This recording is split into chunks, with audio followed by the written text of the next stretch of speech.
Hello students, welcome to the second lecture of C language. तो आज की language में हम सीखने वाले हैं CLR, SCR और गेट CH के बारे में। तो इससे सीखने के पहले जो मैंने कल आप लोगों को होमवर्क दिया था कि कोडिंग से प्लस माइनस डिवीजन मल्टीप्लाई और मॉड्यूल, ये सारी चीजें मैंने आप लोगों को होमवर्क दिया था बनाने के लिए। तो सबसे पहले वो देख लेते हैं। अगर आपने बना लिया तो बहुत अच्छे, और आपने कोशिश किया और आप लोगों से नहीं बन पाया तो मैं अभी आप लोगों को बता देता हूं। तो क्लियर स्क्रीन और गेट CH इसके बाद मैं तुरंत बताता हूं।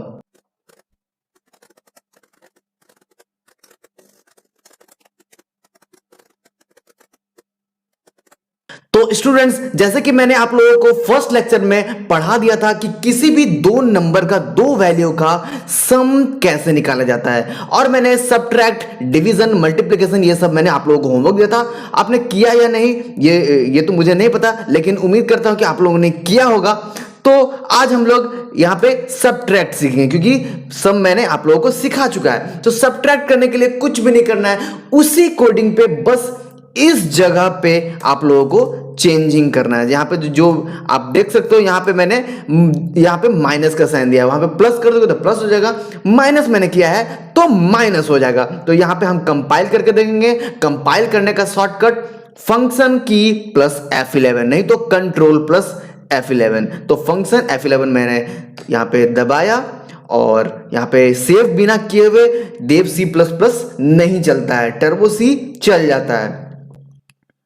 तो यहाँ पे हमने सबसे पहले हम सेव करेंगे किसी भी नाम से, ABC, किसी भी नाम से हम सेव कर सकते हैं। आपका जो मर्जी आप उस नाम से सेव कर सकते हो। और डॉट सी, यहाँ पे आप देख सकते हो, यहाँ पे मैंने डॉट सी भी यहाँ पे लगाया है, अगर आपको दिख रहा होगा तो डॉट सी इसलिए क्योंकि ये सी लैंग्वेज का है। अगर ये C++ का होता तो वहां पे हम लोग CPP देते हैं, CPP। तो यहाँ पे सी लैंग्वेज है, यहाँ पे इसलिए हम लोग C.C दे रहे हैं। यहाँ पे हम लोग सेव करेंगे और हमारा कोड कंपाइल हो जाएगा। कंपाइल होने के बाद यहाँ पे रन आया, और यहाँ पे हमारा आंसर आया 2। तो हमारा आंसर सही है या नहीं? तो यहाँ पे हमारा A का वैल्यू है 4, B का वैल्यू है 2, तो 4 - 2 = 2। तो यहाँ पे हमारा आंसर इज ट्रू, मतलब कि सही है।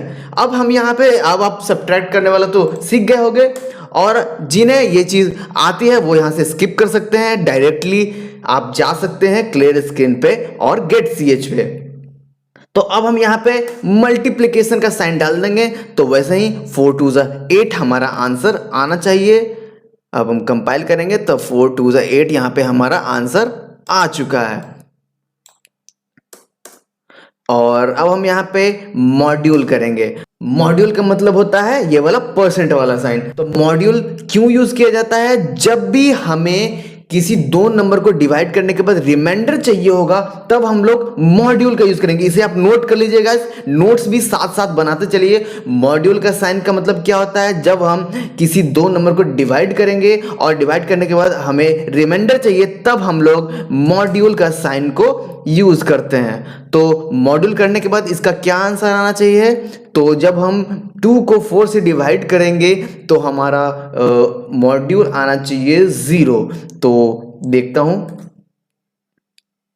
तो बिल्कुल स्टूडेंट, आप लोगों को भी पता ही है कि यहाँ का रिमाइंडर जो है 0 ही आएगा।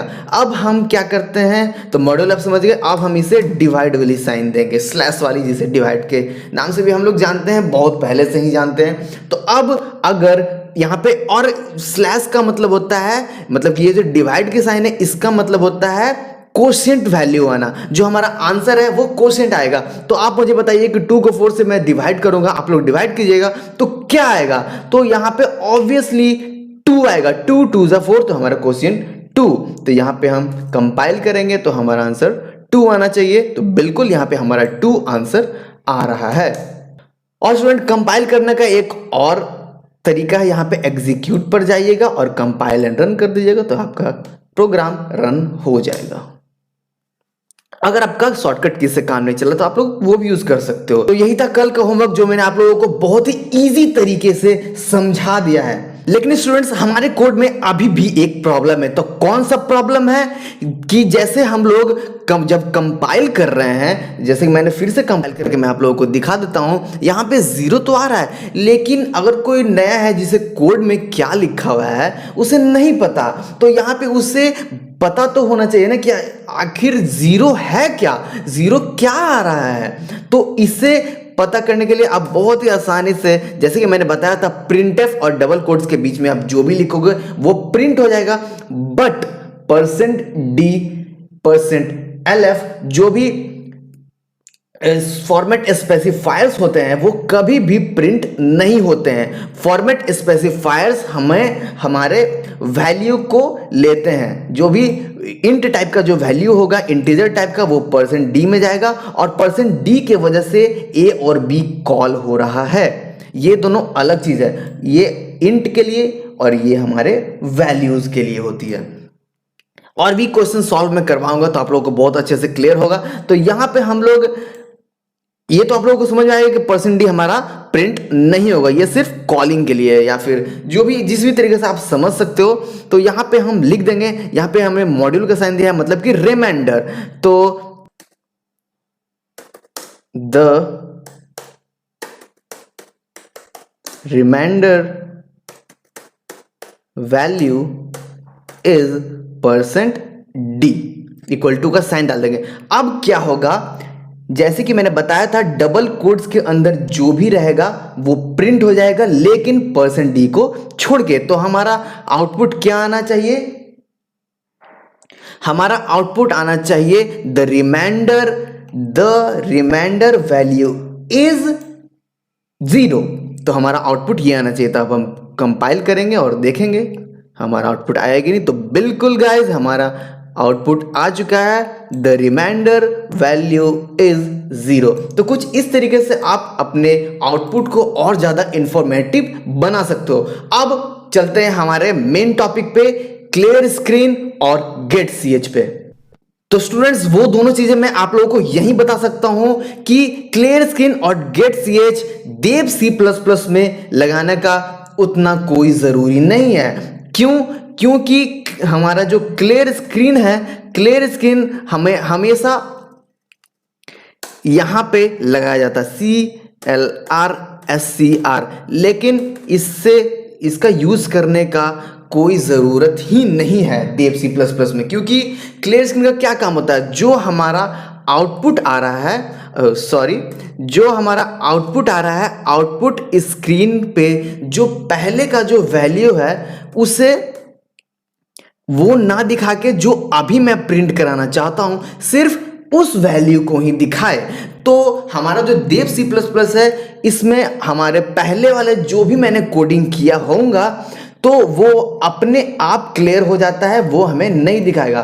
बट टर्बो सी में क्या प्रॉब्लम है कि जब तक हम क्लियर स्क्रीन नहीं लगाएंगे, यूज नहीं करेंगे, तब तक हमें जो भी हमने पहले वाले कोडिंग किया होगा वो भी वहां पे आउटपुट में दिखाएगा, और जो हमने अभी कोडिंग किया होगा वो भी आउटपुट में दिखाएगा। ये एक प्रॉब्लम है टर्बो सी का। और अब चलते हैं गेट ch के ओर कि गेट ch गेट ch जो है हम लोग क्यों यूज करते हैं। तो देव C++ में गेट ch की भी कोई जरूरत नहीं है। क्यों? क्योंकि गेट ch हमसे एक कैरेक्टर मांगता है। स्टूडेंट्स आप लोग नोट करते जाइएगा कि क्लियर स्क्रीन का क्या यूज है, क्यों हम लोग यूज नहीं करते हैं देव C++ में, और टर्बो सी में क्यों यूज किया जाता है। ऐसे में टर्बो सी में भी आप लोगों को कंपाइल करके बताऊंगा कि आखिर क्यों, सही वजह क्या है। और गेट ch के बारे में अभी मैं बता देता हूं कि गेट ch का मतलब होता है गेट कैरेक्टर। सबसे पहले हमारा एक वर्ड है गेट और उसके बाद हमारा वर्ड आता है कैरेक्टर। तो गेट ch मतलब गेट कैरेक्टर, मतलब कि जब तक उसे एक कैरेक्टर नहीं मिलेगा तब तक वो स्क्रीन को रोक कर रखेगा, और जैसे ही हम लोग उसे कोई भी कैरेक्टर देंगे हमारा जो आउटपुट स्क्रीन है वो खत्म हो जाएगा। लेकिन ये प्रॉब्लम देव C++ में बिल्कुल भी नहीं है। क्यों? क्योंकि देव C++ में जब आप कंपाइल करोगे तब जो आउटपुट स्क्रीन है वो एक अलग आता है। अलग तरीके, मतलब कि एक अलग क्या बोलते हैं इसको, एक अलग विंडो में खुलता है। इसलिए हमें गेट सीरीज की कोई ज़रूरत ही नहीं है, वो ऑटोमेटिकली वो रुका हुआ रहेगा। और जब हम उसको इंटर क्लिक करते हैं, इंटर प्रेस करते हैं, तब जाके वो ऑटोमेटिकली हट जाता है। और टर्बो सी में ऐसा नहीं है। अब मैं आपको टर्बो सी में दिखाता हूं गेट सीएच और क्लियर सीन का यूज करके, तो आप लोगों को एकदम क्रिस्टल क्लियर हो जाएगा कि आखिर क्या वजह है टर्बो सी में इन दोनों चीजों का यूज करने का, हमेशा यूज करने का। बिना इसके बहुत बेकार हो जाएगा, होगा ही नहीं। अब चलते हैं टर्बो सी में। तो स्टूडेंट्स, टर्बो सी में मैंने वही कोडिंग लिख दिया है। अब मैं आप लोगों को बताऊंगा कि क्लियर स्क्रीन और गेट सीएच में क्या क्या अंतर है। तो सबसे पहले क्लियर स्क्रीन पर चलते हैं। इसे मैं कमेंट कर देता हूं सबसे पहले, और कमेंट करने के बाद आप लोगों को मैं दिखाता हूं कि अगर टर्बो सी में क्लियर स्क्रीन नहीं होगा तो उसका क्या प्रभाव पड़ेगा हमारे कोडिंग पे। उससे पहले मैं आपको बता देता हूं, कमेंट जो ये डबल स्लैश जो साइन है वो कमेंट का साइन होता है, और जिस भी लाइन के आगे आप कमेंट लगा दोगे तो वो लाइन कंपाइल नहीं होगी। वो लाइन कंपाइलर के लिए कुछ भी नहीं है, एक कुछ भी आप बोल सकते हो, बस इतना आप समझ लीजिए कि उस लाइन को वो कंपाइल नहीं करेगा, उस लाइन को वो देखेगा ही नहीं कंपाइलर।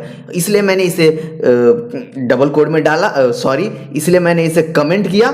कमेंट करने के बाद अब हम इसे कंपाइल करके देखेंगे कि हमारा आउटपुट क्या आता है। तो आप यहाँ पे देख सकते हो कि हमारा आउटपुट 6 आ रहा है। तो ये कैसे हो सकता है कि 6 ये तो हम लोग, हो सकता है कुछ कंपाइलर से गड़बड़ हो गया होगा, तो हम एक बार फिर से इसे कंपाइल करके देखेंगे। ओ नो, अब तो इस बार 6 आ रहा है। तो ऐसा क्यों हो रहा है?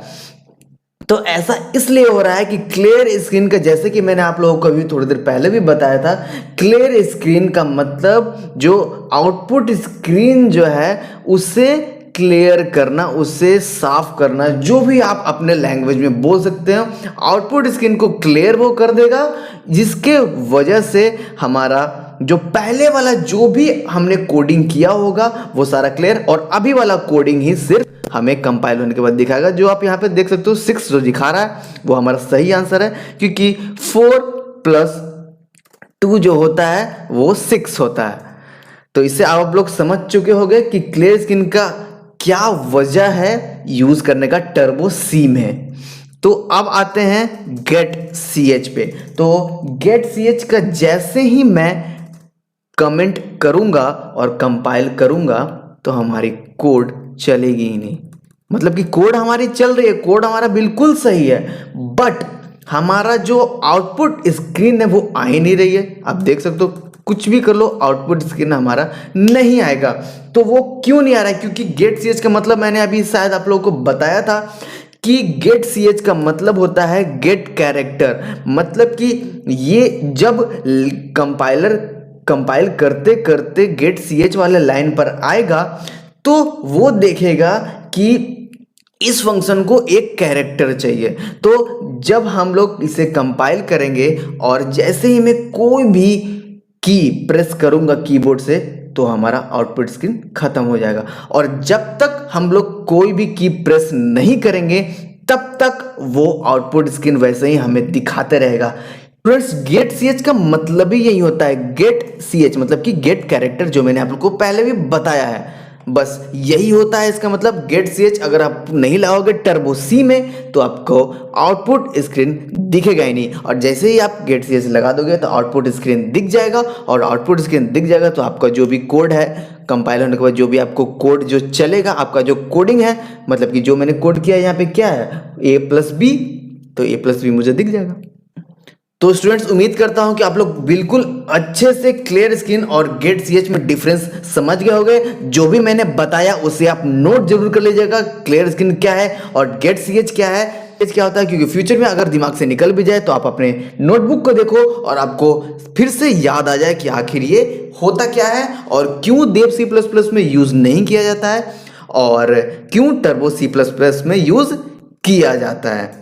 और स्टूडेंट्स, आज का आपका होमवर्क है कि ये जो वैल्यूज है ए की और बी की जो वैल्यूज है 4 और 2, इस वैल्यूज को चेंज कर करके हर चीज़ पे 5 कोडिंग आप लोगों को बनानी है। जैसे कि यहाँ पे मॉड्यूल है तो मॉड्यूल पे 5 कोडिंग, यहाँ पे वैल्यूज़ को चेंज करके, और फिर यहाँ पे सब्ट्रैक्ट है तो सब्ट्रैक्ट पे बनाना है, ऐड पे बनाना है 5 कोडिंग, और इस वाले डिवाइड पे और मल्टीप्लिकेशन पे 5 कोडिंग आप लोगों को बनाना है। और एक और बात मैं बता देता हूं, आप इस सारी चीज़ों को एक और चीज़ लिख देंगे कि मॉड्यूल का मतलब क्या होता है, और स्लैश वाले जो साइन का डिवाइड है उसका मतलब क्या होता है, मतलब कि एक से रिमाइंडर आता है, एक से क्वोशिएंट आता है। ये सारी चीज़ें आप लोगों को लिखना है गाइज।